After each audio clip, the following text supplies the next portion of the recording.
Hello. For another night of Uncharted for multiplayer training. Helen has been off playing a little bit without me, haven't you, Helen? I have indeed. So what have you Getting been some doing? experience points. Excellent. Mostly bounty.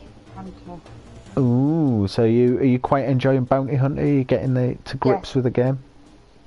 I love Bounty Hunter because I feel that there is a purpose that changes. So that is why I prefer it to deathmatch. Because you either have to kill a captain or defend an area, or then you have to claim an area, and then sometimes you're the captain and you have to survive.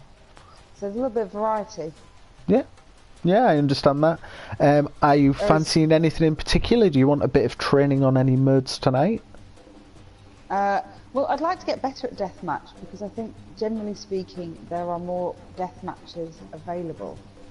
So I feel that you probably get a quicker turnaround.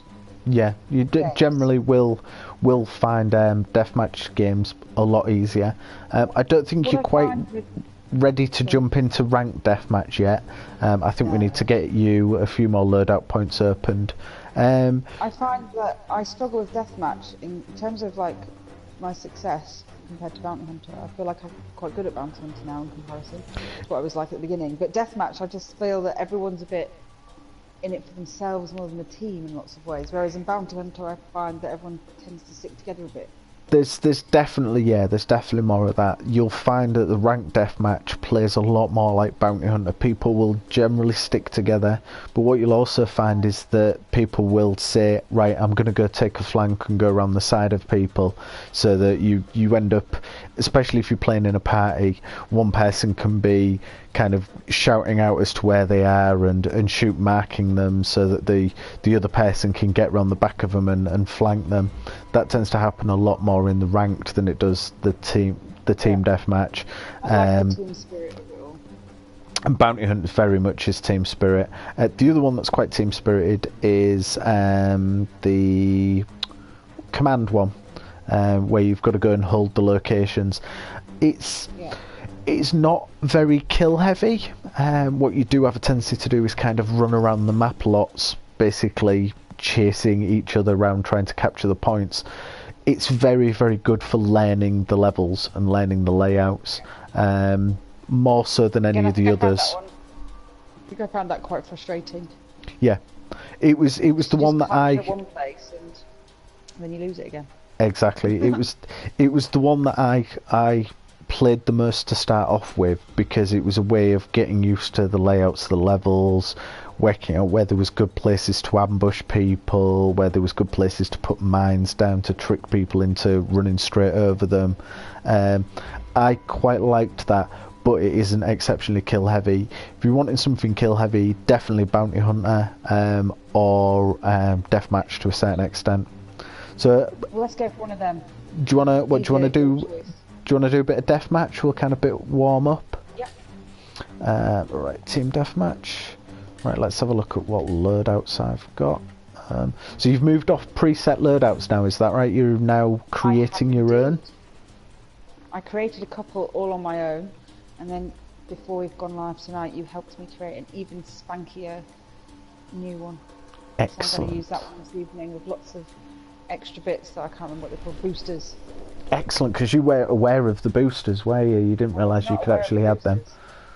So I'm going for something a bit stupid. I've created a class called Handgun Hedonism, and it is basically just a micro 9mm, which is one of the DLC weapons, with a silencer, grenades, a longer chokehold in sidekick, and then I've got Headmaster, Mark on Damage 3, or Headmaster 2, Mark on Damage 3, Enhanced Radar 2, and Silent Assassin 2.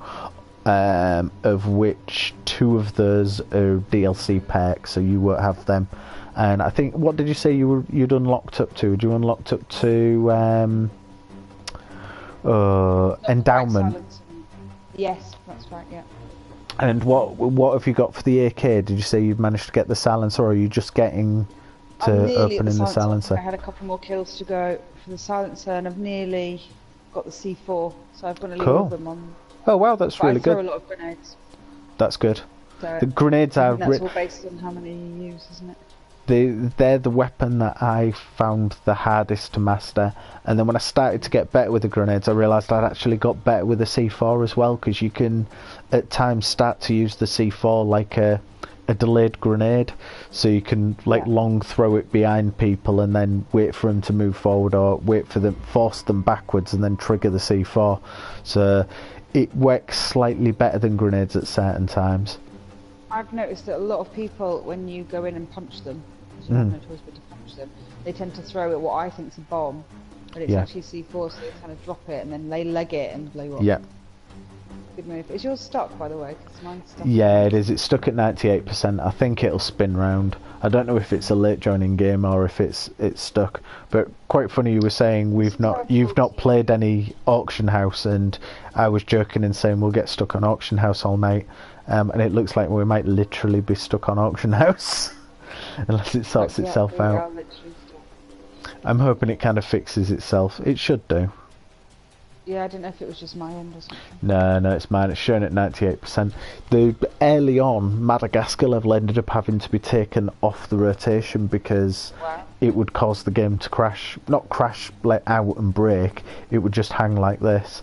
What'll probably happen is a couple of people will quit, and then it'll loop back round. That's the hope. Yeah. Or it'll just drop us into the game. At least we've got a beautiful mountain to view whilst waiting. That's it. The big dragon. It looks like a big dragon mouth. Looks like a roaring dragon. Did I tell you that Harvey has now started Uncharted 2? Excellent. It said he'd played a little bit of it when I was playing last night on Flow with him. Yes. I encouraged him to start it immediately after completing number 1, just so that I could watch the beginning again. Beginning's fabulous. I just held my breath the whole time when he was climbing up the train carriage, thinking, even though I know he's probably not going to fall off. But still, it's a bit scary. It's impressively done. I've restarted Uncharted Drake's Fortune, the remaster, and it doesn't look bad. It definitely looks like a remastered PS3 game, but even then it's still a very, very pretty PS3 game, and the story's really fantastic. Good. I forgot how clever the story is and how fun it is and how hard Crushing is. Yes. But I'm still to go back and play on Crushing.